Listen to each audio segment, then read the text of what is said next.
No sé si todos estaréis al tanto de la última polémica en cuanto a relojes suizos que ha surgido, así que os cuento un poco. La historia es que la FHS, es decir, la Federación de Horología Suiza, mensualmente publica informes de ventas, de exportaciones de relojes suizos.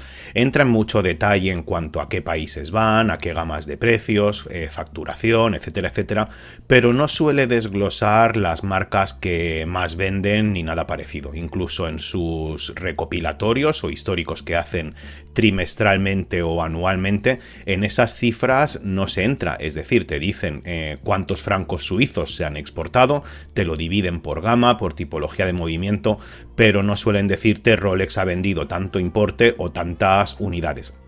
Así que, pues bueno, hace poco salió a la palestra, en concreto en febrero, a finales de febrero de 2024, un estudio de Morgan Stanley, que estáis viendo aquí. De hecho, si buscáis Morgan Stanley Watch Report, os salen muchísimos resultados, en donde, pues bueno, publicaban las cifras de ventas y los importes de ventas y lo desglosaban por marca.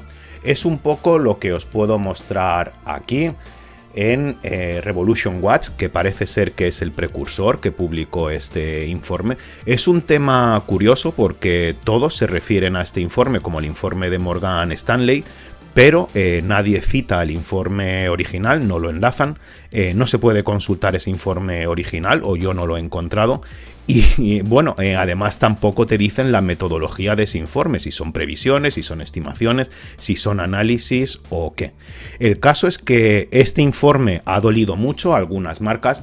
Luego más adelante durante el vídeo lo veréis. Por ejemplo, Tag Heuer o Tag Heuer está bajando posiciones en el ranking de ventas. Claro, venden menos de lo que otros suponían o de lo que otros afirmaban, y eso duele. Pero bueno, igual que ocurre con Tag Heuer, en este informe hay muchas más cosas.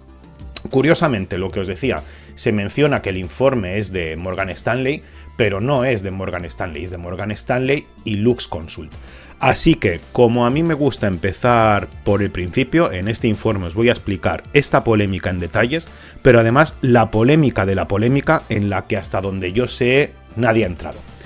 Hola, ¿qué tal? Y bienvenidos a las polémicas de Guardatiempo.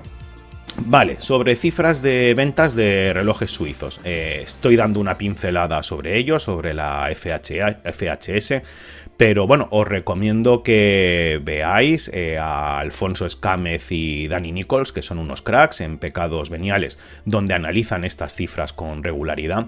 Incluso Santi Tejedor de Horas y Minutos va tocando el tema de tanto en tanto, y también Rafa Fariñas, que en Doble Firma suele pues tomar un poco el pulso del mercado relojero suizo.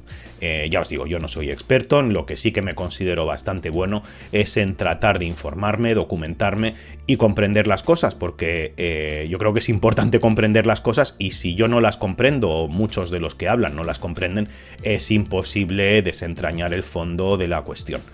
Bueno, os decía que ese estudio de Luxcom de Morgan Stanley aparece en multitud de sitios. Por ejemplo, aquí aparece en Morgan Stanley.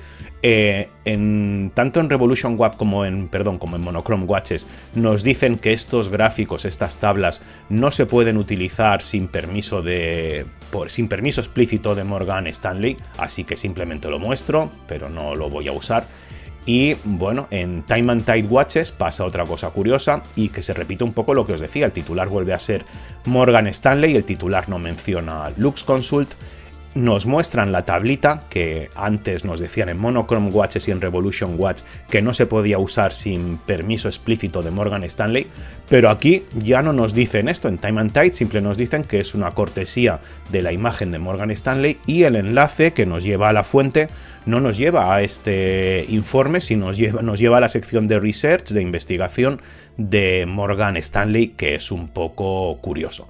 ¿Y por qué es curioso? Bueno, pues aquí es donde vamos a empezar a desentrañar las cosas que a mí me han resultado chocantes y que no he visto que nadie me explicase. En primer lugar, ¿qué es Morgan Stanley? Bueno, pues Morgan Stanley, como nos dice la Wikipedia, es una multinacional financiera estadounidense. Desarrolla su actividad como banco de inversión y agente de bolsa. Entonces yo me pregunto, ¿qué tiene que ver Morgan Stanley, un banco, una entidad financiera, con que lance un reporte de relojes. Bueno, vamos a ir viendo lo que he ido encontrando.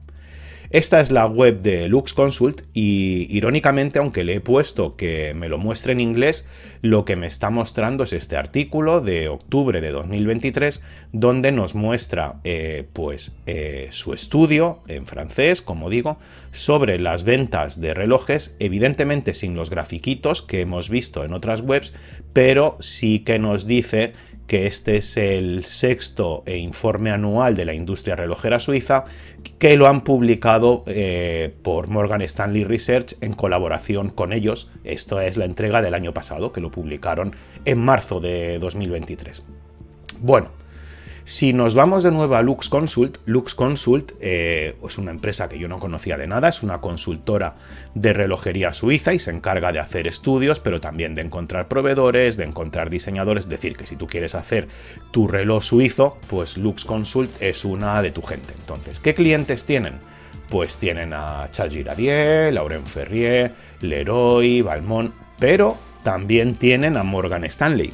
Aquí ya es donde me empiezan a cuadrar las cosas, y mi conjetura es que Morgan Stanley lo que ha hecho como banco de inversiones ha encargado este estudio pagando a LuxConsult, porque al ser Morgan Stanley una entidad financiera, ahora entre la gente normal y sobre todo los criptobros, los relojes parecen ser una buena forma de salvaguardar tus ahorros o de invertir.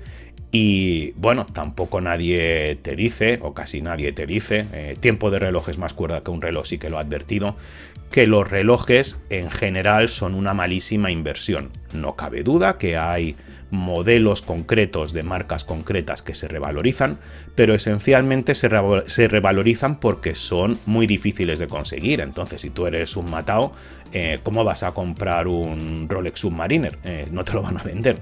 Entonces, ¿cómo lo vas a comprar a precio de tarifa para venderlo más caro? Es complicado si no tienes los contactos. Pero es más, algo que tampoco casi nadie cuenta. Si lo tienes porque lo has comprado, ¿cómo vas a conseguir vender un reloj de 10.000 euros? ¿Cómo lo vas a hacer? ¿Lo vas a vender en Vinted, arriesgándote a que te timen? ¿O tienes tú los contactos para venderlo? Porque claro, eso también es la prueba del valor. Es decir, te pueden decir, este reloj que compraste por 10.000, ahora en el mercado vale 15.000, ¿vale? Ves tú al mercado y encuentra el comprador. En fin, que esto me va encajando porque al ser Morgan Stanley una entidad financiera, pues es posible que para tantear las inversiones, pues hayan contratado a LuxConsult para hacer este estudio. ¿Qué me prueba esto? Fijaros, esta es la web de Bone Hill. Bone Hill es una casa de apuestas, que yo sepa. Pero bueno, ahora se dedican también a vender relojes, vender joyas, vender diamantes y ese tipo de cosas. Y lo interesante es que han publicado estas imágenes de Morgan Stanley. De nuevo, citan la fuente, pero con un enlace que no nos lleva a nada. Nos lleva a un enlace erróneo que vincula con la misma web de Bone Hill. Así que asumo que esta imagen que nos muestran los de Bone Hill ya se puede utilizar sin permiso escrito de Morgan Stanley, porque ellos la han utilizado. Así que yo doy el crédito correspondiente a Bone Hill y a partir de ahora pues vamos a usar estas imágenes. ¿Qué vemos? Bueno, pues esto es la parte inicial, la polémica que ha surgido. Vemos la evolución de marcas por importe vendido de 2017 a 2023. ¿Y qué ocurre? Pues que hay tendencias que van a la baja. Los jeans, Longines, que estaba en el puesto 4, bajó al quinto, luego al sexto, luego al séptimo y se mantiene en el séptimo. IWC ha bajado ligeramente y Tag Heuer pues se ha descalabrado de llegar a estar en el octavo puesto, pues ahora están en el puesto 15, perdón. Claro, son cifras que a las empresas, a los consejeros delegados, a los inversionistas no les molan nada. Bueno, porque son cifras que no se dan, entonces que venga una consultora y te diga tú vendes mucho menos de lo que creíamos es algo que duele. Pero tienen más tablas interesantes los de Bone Hill, que ya digo que esto está publicado dándole crédito a Bone Hill, bueno, es lo que piden. Y bueno, ¿qué tenemos? Pues esta tabla donde nos salen, creo que son 50 marcas de relojes suizas ordenadas por facturación, es decir, por el importe de las unidades vendidas, pero además nos dan una estimación de cifras de unidades vendidas. Esto de nuevo es la fuente del estudio de LuxConsult, en donde no sabemos cómo han estimado esta facturación y cómo han estimado las unidades vendidas. No se sabe, no está publicada o no está accesible la metodología del estudio, así que nos lo tenemos que creer. Pero aquí es donde vamos a empezar con la polémica de la polémica. Hay cosas que son muy interesantes. Bueno, os explico un poco la estructura de esta tabla. Esencialmente dicen, Rolex factura anualmente 10.100 millones de francos suizos y ha vendido 1.200.000 relojes. Con lo cual, el precio medio de venta al público sin impuestos de cada reloj es de 12.000. Es decir, el ticket medio de alguien que compra un Rolex, según Morgan Stanley, son 12.000 francos suizos. Bueno, las cosas van cuadrando. En primer lugar Rolex, luego tenemos Cartier Watches de grupo Richemont, Omega. Bueno, y aquí vamos viendo las cifras. Entonces, para entrar en cosas más mundanas, más afines a mis gustos y a mis posibilidades, por ejemplo, Tissot dice que ha vendido 3 millones de relojes por un total de 825 millones de francos, con lo cual el ticket medio de alguien que compra un Tissot son 409 francos más impuestos, que cuadra. Si nos vamos a Swatch, pues tenemos que el ticket medio son 141 francos suizos sin impuestos, porque han vendido la friolera de casi 6 millones de unidades. Claro, aquí el Moonswatch ha tenido mucho que ver. Pero tenemos más cosas curiosas, vamos a ir bajando. Fijaros, por ejemplo, Hamilton, también de Swatch Group, ha vendido 138.000 relojes, un total de 180 millones de francos facturados, que nos da que el ticket medio de alguien que compra un Hamilton son 1.997 francos suizos más impuestos.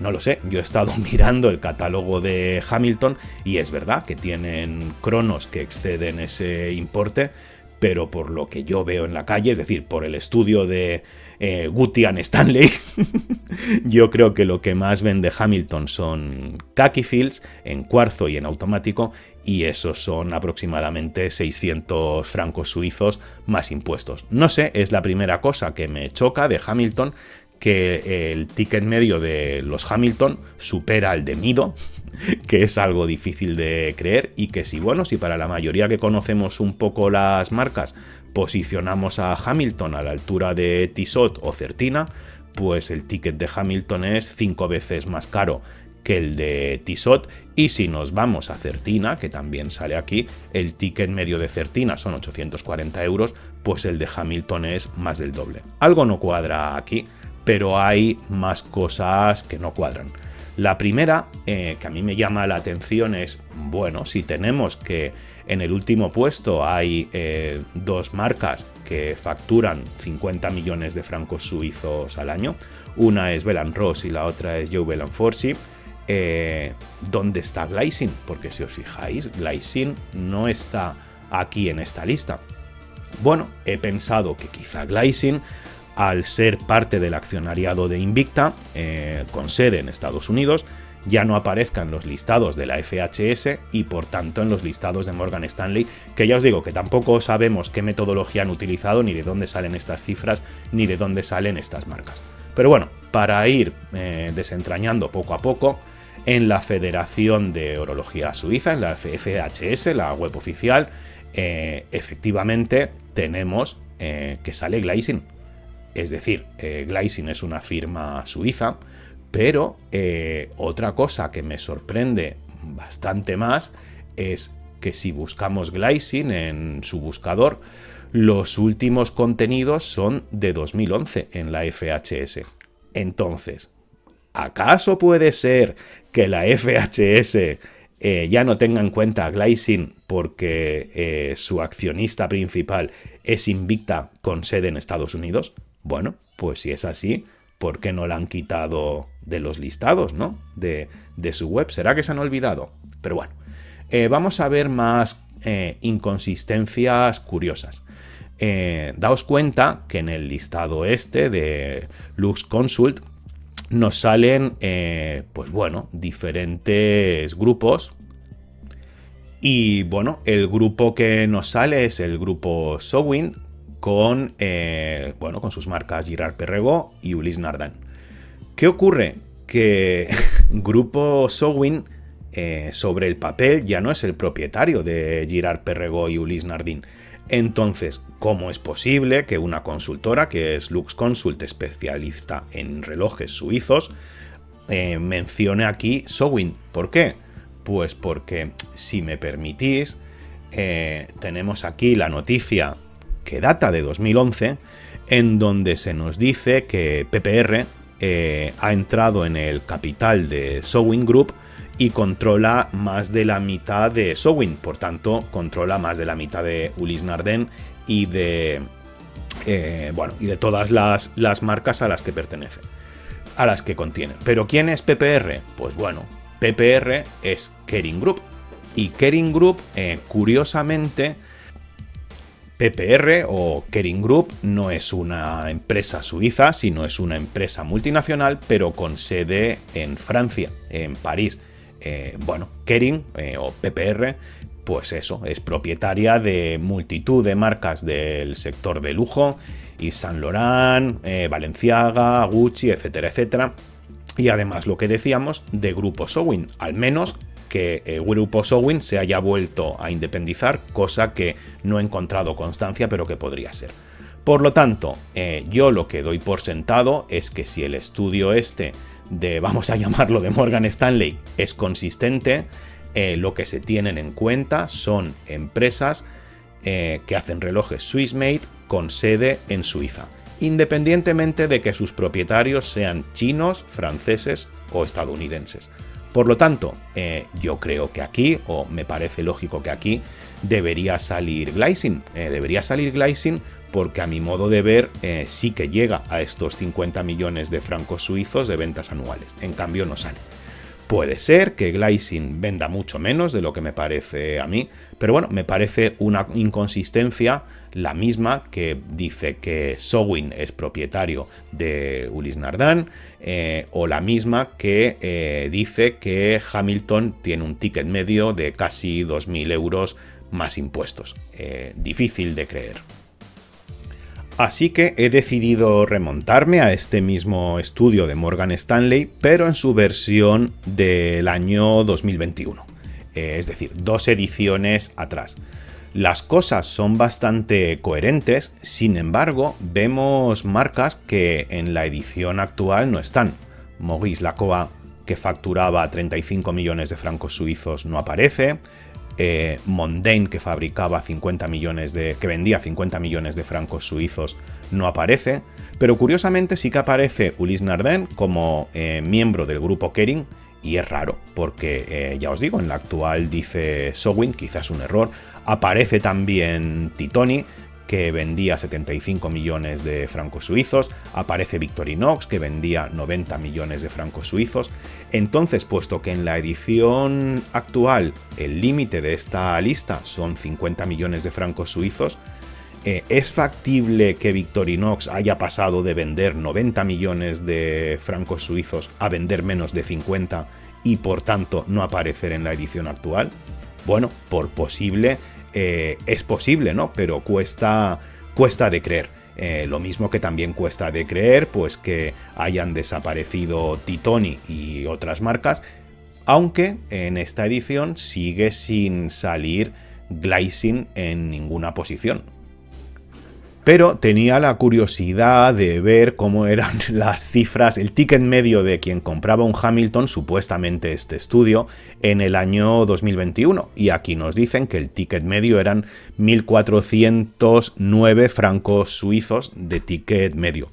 Me cuadra que sean 1.409 francos suizos, pero no me cuadra que sean 9.000. De hecho, si miramos a Mido, el ticket medio eran 2.000 euros, que bien, Mido está por encima de Hamilton y cuadra.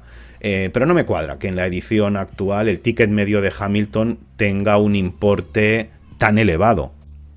Con tantas incoherencias, o lo que parecen ser incoherencias, porque claro, si lo que haces es publicas un informe, se lo mandas a webs especializadas en relojería, esas webs especializadas en relojería lo publican, cobrando o sin cobrar, pero no publican el estudio completo, no publican cómo se ha hecho, no publican la metodología, no publican los autores, pues es difícil de comprender, se va perdiendo la información. Así que lo único que tenía por donde tirar es en esta edición de 2021, la marca en la última posición de la lista es FP Journe, que vendía por importe de 35 millones de francos suizos, igual que Maurice Lacroix.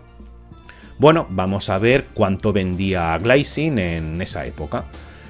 Es verdad que no hay cifras de ventas de Glycine tampoco, pero sí que hay bastantes webs que nos dan estimaciones. Aquí tenemos el perfil de Glycine Watch con sede en Suiza, con lo cual debería aparecer en la FHS y debería aparecer en el estudio de Morgan Stanley, suponiendo que diera las cantidades mínimas de facturación, y aquí nos dicen que Glycine Watch tiene unos beneficios de 15,4 millones de dólares. No sé si este beneficio es antes o después de impuestos, pero sí que yo tiendo a pensar que si gana 15 millones de dólares al año, lo lógico es que venda más de 35 millones de dólares en relojes. Sería lo lógico y debería aparecer en la lista. Esta cifra de 15,4 millones es consistente o más o menos consistente con otras fuentes. Por ejemplo, aquí en Rocket Research nos dicen que su beneficio está en torno a 10 millones de dólares y coincide la sede. Así que si Glycine vende gana entre 10 y 15 millones de dólares al año, debería vender relojes por importe de 35 millones de francos suizos. ¿Por qué no aparece aquí? Pues es curioso. Igual es que los de Morgan Stanley han omitido algunas marcas que no le gustan, o igual es que se han olvidado, o igual es que como no conocemos la metodología puede haber sido tan simple como hemos preguntado a estas empresas cuánto venden, nos han dicho esto y hemos hecho el ranking de entre las que nos han respondido. Pues esta es la polémica de la polémica.